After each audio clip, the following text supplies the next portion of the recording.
Hi, everyone. I'm Vanessa. Welcome back to the podcast.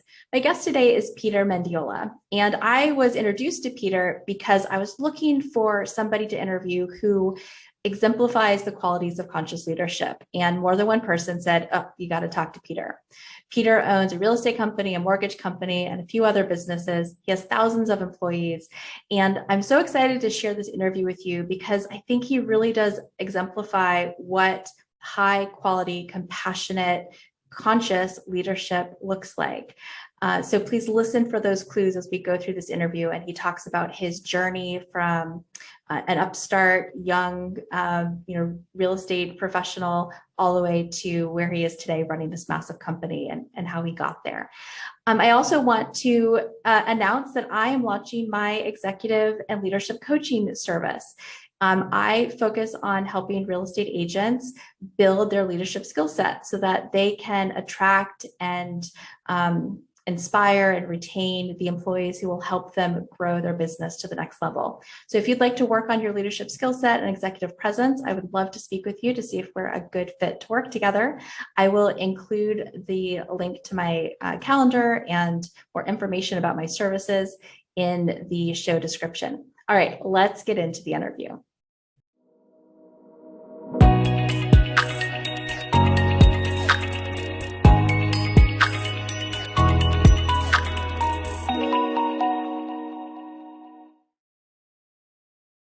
All right, Peter, thank you so much for joining me today. How are you? Good, thank you. How are you? Fantastic. I'm good. So I'm really excited to chat with you about the journey you've been on as a leader as you've grown your real estate business. And I'd love to just start by giving everyone just a lay of the land. So tell us a little bit about the business you run today and its different different departments. So the lay of the land now, so have a real estate company in San Diego. I've been saying roughly 1,000 agents for a couple of years now. Then I have Point Mortgage, which we're licensed, I believe, in 26 or 27 states. Probably about 150 loan officers spread throughout those states. We also have an escrow company here in San Diego. I believe we have 3 offices here in San Diego, about 30-ish employees there. Okay. The mortgage company, we've got, I don't know, 250-ish employees, somewhere around there. All right. A lot of moving pieces, a lot of different businesses. So when you got into real estate in the early 2000s, what was your vision for your company? See, I wish I had a great answer for you. I just wanted to build something that was sustainable. And I think, I wish I had I don't have a great answer for you. And I didn't prepare with the questions you sent me yesterday either. I'm sorry. No, it's okay. So, I mean, I think like most people, you didn't probably expect to be where you are today. I mean, how many people are doing what they graduated in their degree, right? So you got started in real estate, you're selling real estate, you wanted to build something sustainable. So what did that mean to you to have something that was sustainable? Well, sorry. So when my first job out of college I was a loan officer assistant to 2 top producing loan officers. And that was 2002. And in 2002, rates hit a historic all-time low. It was at six. They were like at 6.5% for 30-year fixed back then. It was like, this isn't real. It's funny where we're at today to think that, because we're heading towards that. Yeah. Where I sound old, but when I got out of college, that was the best it's ever been. It's never been this slow. So I was told that it wasn't a real market. And if I wanted to be successful in the mortgage business, I needed realtors. So when I wanted to get into the business for myself, I thought, well, if I need realtors, I'm just going to start a real estate company and build a real estate company so that my buddy Scott, who currently runs the mortgage company, I shouldn't say currently. We started together, and he's been running it ever since we started it together. Okay. So we were 27 years old, and it was like, hey, here's this spreadsheet, and I think if we get this many realtors that do this many deals, you and I will make $30,000 a month. And we were both 27 at the time, and we had nothing to lose. We were just two guys, and we said, all right, let's do it. And that's why the question of what did you see, like, what was your vision for the company? Mm-hmm. I think it was just so that he and I could do loans. And it was really simple. Let's hire a bunch of agents. And again, we didn't know anything about real estate. We didn't know anything about running a real estate company or office or anything. I mean, not even a mortgage company really either. So it was just kind of, we had a vision of what we wanted to build. Mm-hmm. Had no idea how to do it.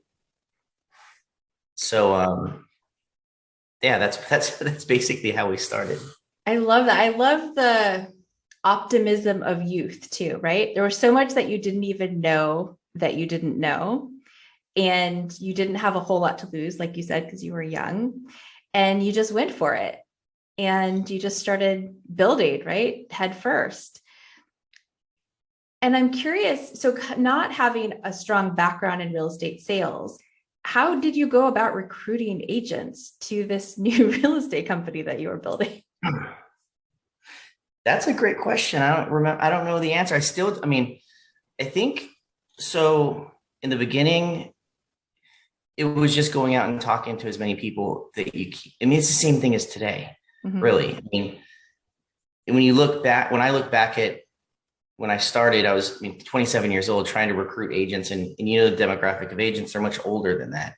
Yeah. And so a lot of times I wasn't taken seriously, and, but I didn't know any different. So I just kept asking, like literally every agent I talked to or meet, I would just ask them, how is it at your company? If there are things you could change, what would it be? Those types of things. And, that one thing leads to another. And next thing you know, you're like, well, I have a real estate company. Would you like to check us out? And we really had nothing to offer agents. It was just really ourselves. Mm-hmm. But when you look at today, 20 years, well, I shouldn't say 20 or 15 years later, Mm-hmm. We have every tool under the sun, every technology, everything you could ask for as a realtor for a company to have. Mm-hmm. But yet I still feel the same way. It's really the people that are in the organization that make it what it is. So back then, not having anything and just having ourselves, it's that same story of just trying to surround yourself with better and better people. So yeah, and I think that naiveness, I think there's a lot to be said for that, even now, 15, 20 years in, because I think that you should, I don't know, I keep trying to hold on to that naiveness, because I think when you get to a certain point, a successful point, I guess, you could lose that naiveness. And I think that naiveness is what drives everything, because you're not scared, right? Once you start learning things and understanding things, and when you have payroll and this or that, you start to think about stuff, right? And that's kind of, I can see that clogging your ability to go out there and crush it, because you're overthinking things. Sorry, I'm going off way on a tangent. I'm sorry. No, I think that's a wonderful tangent. And I think you're right. Like that lack of fear, the willing to just dive in and go for it, and be willing to figure it out and make it up as you go along. I mean, is really one of the hallmarks of being an entrepreneur. If you need to have a 10-step plan and know exactly what you're going to do, someone else has already done it. Someone who's willing to just dive in and go for it's already there. So, one of the reasons I was referred to you to be on the podcast is because you lead with such heart, and you really put your people first, and you're sort of, that's how people speak about you. And so I'm curious, in the beginning, I mean, it really seems like you and your partner attracted people based on your vision, but also your, who you are and your personality. What would you say were some of those initial core values that those initial agents were attracted to? Because you weren't offering bells and whistles and awesome splits probably, and admin support and all the rest of it. So what was that core attraction, do you think? I think it's just being real, being yourself. Um, I think in the beginning you have nothing else but really just being there for each other. So I didn't surround myself with I didn't have the most productive, legendary realtors at our company or loan officers at our company or any of that stuff. So, no offense to the people who have been with me for that long, but they're doing much better now. But back then, I wasn't attracting the biggest names by any means. Mm-hmm. And so it was really like us against the world, so when you're 27 years old and you start a company and you're attracting other people roughly around your age, they're not as experienced in the business either. So I found myself, ever since the beginning, it's like work and family merged together. Maybe because I was so young when we started, I don't know, but everything we did was with each other. And I still feel the same way now. So there's a sort of a family collective. We're in this together. We support each other kind of feeling within the organization. I hope so. And something I've said for a long time is that the only way we can continue to get bigger is if we can continue to stay small. Tell me more about that. What do you mean by continuing to stay small? Well, when there were 10 of us, you're obviously very small. And let's just talk about the real estate company. There's 1,000 of us. Mm-hmm. How do you stay connected? How do you stay apart? How do you stay available? So with our management team, it's kind of like, hey guys, everybody matters. You hear stories of managers or owners walking right by somebody in the office, mm-hmm. or even the little things like saying, oh, that person works for me. I think our mentality has been, we work for you. Bro, and even I feel this way about myself. I'm an expense, and our realtors are revenue. So if I'm not as important as our people, I hope that all of our people feel that way and love on our people more than anything. Mm-hmm. Meaning, like, I guess you have to care. So it has to be genuine. I think people can't fake that, I think. Yeah. So when I say you have to stay small, you have to know, or at least be connected enough to know, hey, Vanessa had a kid graduate from middle school this week, or, like, you have to stay connected. Mm-hmm. So that's what I mean by staying small. All the little things that we used to do, those things need to be the things that we always do. Mm-hmm. And it's hard because you get spread thin, and it gets hard at a point. But that doesn't mean you stop trying. Right. Well, I think that's where hiring the right people, like getting the right other managers in place, is so important. So I know hiring the right people is really important to you. I'm curious about your process. So how do you make sure you're bringing the right people on board? I talk to as many people as I can. So let's say that you were going to join the company as a manager, let's say. I'm going to talk about you, not a bad way, mm-hmm. but I'm going to talk about you to as many people as I can. Mm-hmm. Like, hey, how's your relationship with Vanessa? Tell me about her. I think that's equally as important as the personal interview that we do. And then what I'll do is, rather than me making the decision by myself, I'll try to get you to talk to as many of our managers as possible so that they also sign off on you. Mm-hmm. Because I have made the mistake of saying, oh yeah, I'm gonna, this person's awesome. And I made the mistake of making the decision myself. And that never works out too well. So I think the more people I bring into the decision, the better, Yeah, that makes sense. Getting buy-in, making sure that they fit the culture, that You don't have a block that other people see, right? You think they're great, but you're missing something. That makes sense. And how do you communicate your culture and values in your interview process to make sure that they're in alignment with the kind of company you Huh. How do I communicate our culture to them? Yeah. How do you kind of tell, or how do you make sure that there's a match? How do you share what it's like to work in your organization? I would hope that I would hope it comes across organically with just the way that I carry myself. I think you can probably tell I'm not the most eloquent speaker, or I just try to be me, and so when I'm talking with potential people, I just try to be me. There's no fluff. This is what it is, and take it or leave it. Here we are. Yeah, it's like score at this. I think right now it's kind of like scoreboard. We can talk about ourselves all day long, but really, I think what I mean by scoreboard, and you look around our organization, you see the people within our organization, especially in San Diego.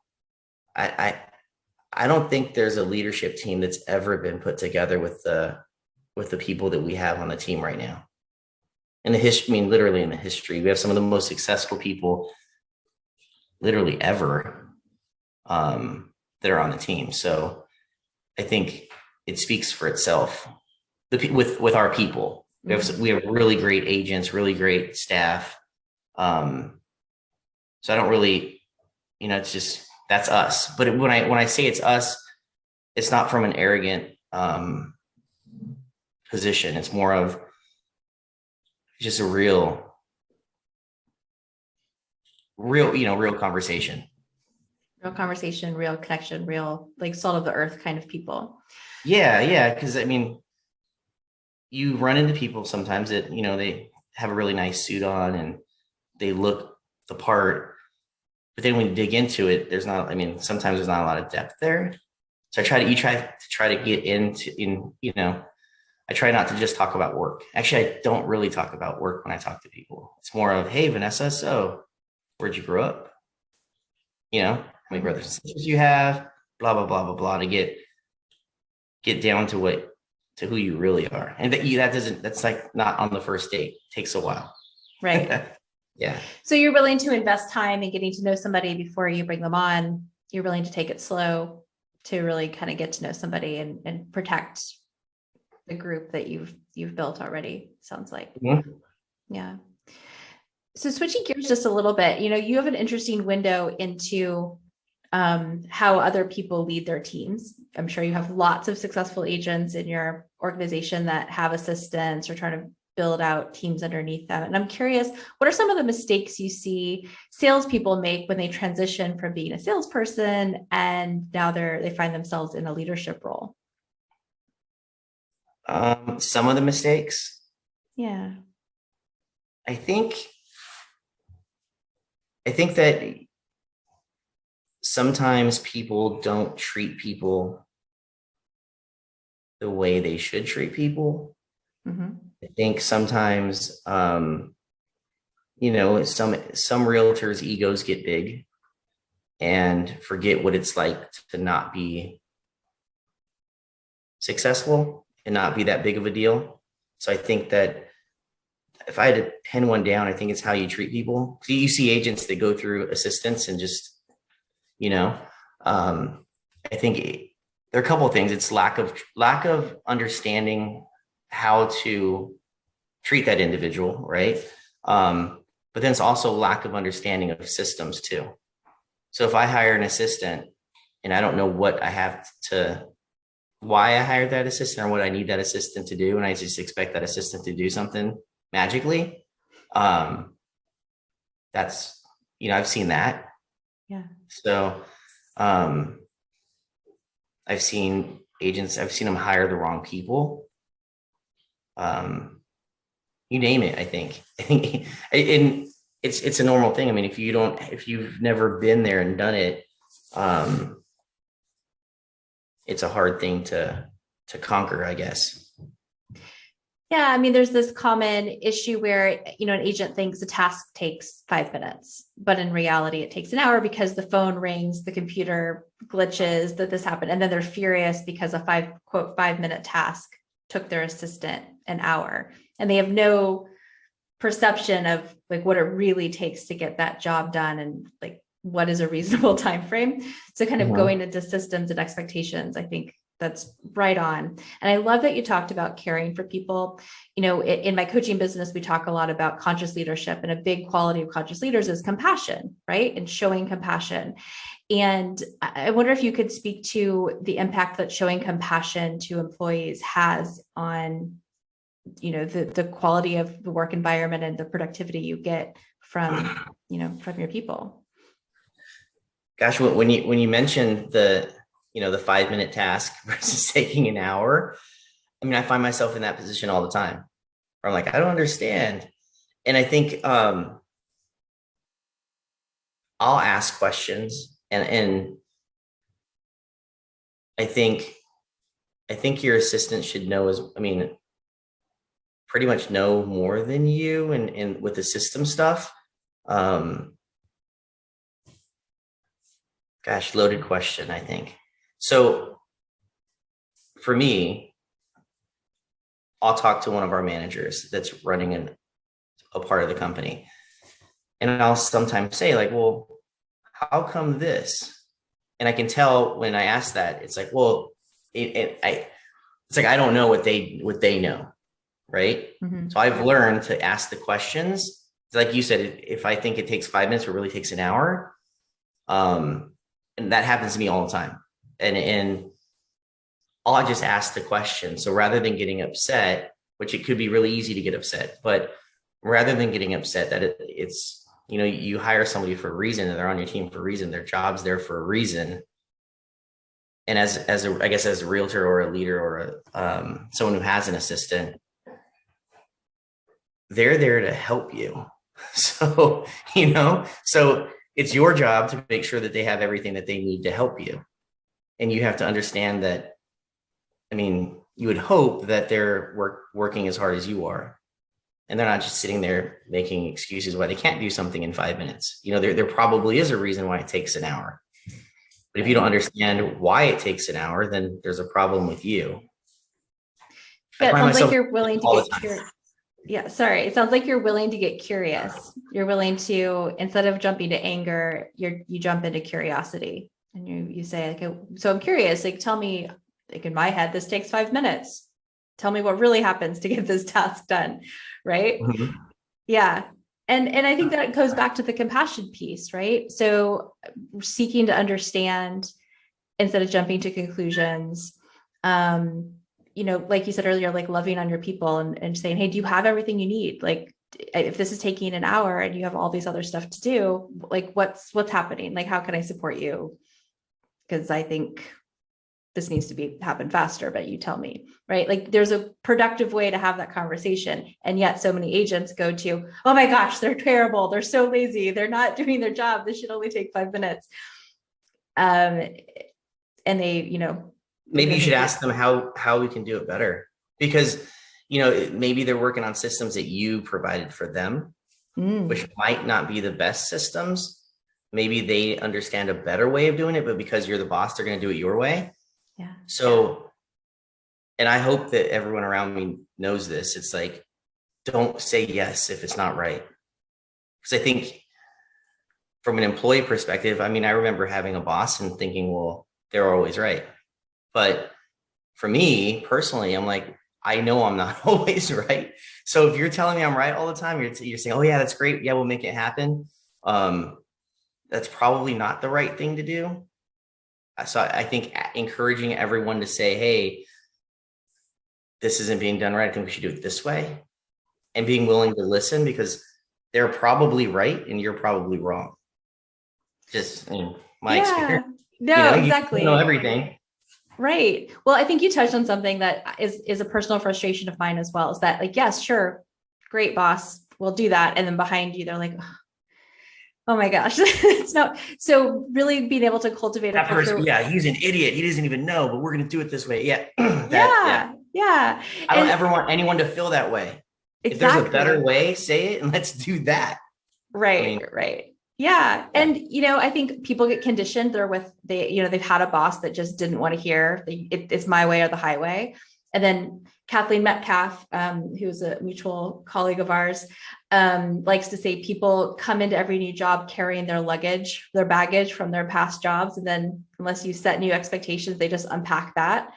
So that's like an awareness that as leaders we have to have. Like they may have had a boss that just said, it's my way or it's the highway. You have a different expectation. If you haven't created a safe space for them to say, hey, boss, great, I hear you. Here's another way that I think is better. You're not going to get that out of them. And so until you create that safe space and empower them to have those kind of conversations with you, you're going to end up in the dark and your employees are wasting time behind your back because you're telling them to do it a way that isn't as efficient. And it's unproductive all the way around, right? Mm-hmm. Yeah. Yep. You have to be willing to, yeah. I guess that's the secret to, for me anyways, is just surrounding yourself with people who are smarter than you. It's And so much easier to be a easy to leader see. when you have great employees, right? When you have smart, capable people. I mean, if you hire right in the beginning and you set people on the right course, it's pretty darn easy to be a good leader, unless you're a jerk, right? As long as you're a nice human, right? Because great employees will just run with it and they'll check you and they'll go. When you hire the wrong people or you don't motivate people or you don't like provide a safe space for them, then it's really hard to Yeah. see. I mean, I have a problem even saying someone's an employee. So I have an assistant and I feel weird saying she's my assistant. It's more like she's kind of like my boss. And I mean that, Yeah. it feels weird to say that, or it feels weird to say someone works for me because that's not the way I feel. I have one of our managers, one of our longest standing managers, and I pretty much have said, when you're done, I'm done. Because, like we did this together and I feel that way with everybody, so when a realtor has an assistant, you have to feel that way, I think, because you have to buy into them and they have to buy into you. And if you don't have that, it's going to be really rough. Yeah, absolutely. Absolutely. And when you do love on your people, and I want to talk about how you go about loving on your people, because that's something we talked about in our pre-call. But when you do, people will go above and beyond and they'll take care of you and they'll just run with it. But when you don't come with curiosity, you come with frustration and anger. And, you treat people as like the little people below you, the worker bees who are there to serve you. You make your own life more difficult. Would you I say? think so. Yeah. Yeah. Well, so let's That's talk ego, about right? I think that's ego. it's ego, right? It's hard to be an effective, impactful leader and carry around a lot of ego. It's this job definitely like you get checked on a regular basis as a leader. And that's a good Yeah. thing, right? I think being Yeah. humble and practicing that is it's really a gift, to kind of have that mirror held up to you. So let's talk about loving on your people. Like, what does that mean for you and in your organization to love on the people? You kind of talked about this, but I really want to drive this point home. I think it's always being available, being approachable, having that open door policy of, hey, this is my cell phone. If you need something, call me. And not everybody takes you up on that. So I think just reiterating that to people, I'm here. We're all here to help you. So if you need help, please reach out to us with whatever it is. If you're stuck on the side of the road, you need someone to pick you up and it's 2:00 in the morning, no one's answering, call us. I think being available, because a lot of times you'll hear, oh yeah, I called and they never answer. For me, it's like, well, at least if I'm not able to answer, I'm going to text you and say, hey, Vanessa, I'm in front of somebody. I'll call you back as soon as I can. Mm-hmm. And, I'm human. Everyone's human. So sometimes you forget because you have a lot of stuff going on, but that's very rare. So I think that's the most important thing is just no matter how successful you are as an agent or anybody really, it's like 101. You just have to communicate, Yeah. So if someone's calling you, you need to pick up or call them back. I think that's a lost art. That's something that has been preached since I started in this business. Pick up your phone. And so a lot of people don't. True. So, True. It's funny. It always goes back to the basics, right? People want sort of a magic bullet or the shiny new object, but it always comes back to the basics. So, right, what did we talk about today? Picking up your phone, communicating, getting curious instead of angry, showing compassion and being humble. Those are fundamentals. And if we could just focus on the fundamentals, we don't have to worry about the fancy, shiny things. We will, because so many people don't do those things, you become a beacon and people see you as an amazing leader and somebody that they want to work with, and you end up attracting. So, yeah. But sometimes those things are easier said than done, unfortunately. It makes it easier when you've got great people. It's like I think I told you last time we talked, is that I've been very lucky. I wish I had a better explanation for it, but it's just pure luck of most people in our organization. It's like, it's their company, not my company. It's our company. It's their company. So when decisions are being made or the way that they're treating their agents or their people, I hope that it trickles, because I think that when I think about our team, they treat it like it's their company, which it is, so I don't know I think for a realtor with an assistant, the assistant has to buy into, this is our business. In order for somebody to feel that way, you have to give that, right? Yes. You have to allow that to happen. Yes. I can't tell you how many of my staffing clients say, I want somebody who feels like they own the business. I want someone who cares about it as much as I do from day one. But if from day one you come in barking orders. Exactly. Yeah. Yeah. That's an earned trust. That's an earned relationship. And that you don't just pay for that. That comes with heart and your relationship and providing opportunities to that person. It's a two-way street. Right? Providing growth, security, support. Yep. That's, and then in exchange for that, you get somebody who is loyal and dedicated and really cares about the business. And that's hard. I think that could be hard for people because you have to trust from the beginning. It's almost like the opposite of earning trust. It's like, I'm giving you all my trust here, and like I said earlier, I've made the wrong decision a couple times where you give everybody, here's everything. And turns out they weren't genuine people or they had an agenda. So I know that realtors with assistants could run into that too, but it's worth it to make yourself vulnerable, I think. Yeah, I think it's a risk. You take the right precautions up front. Like you said, you talk to lots of people, you get a lot of perspective, you go through a structured interview process. And then at some point, just like in any other relationship, you take a leap of faith. And most of the time you'll be right. Sometimes it's not going to go as planned, and that's life, and you move on, right? But you really miss out if you don't take that leap. Yeah. Yep. Well, Peter, thank you so much. I really appreciate getting to chat with you today and getting some insight into you and how you run your business. I think this was really enlightening, and I so appreciate you. Thank you. Thank you.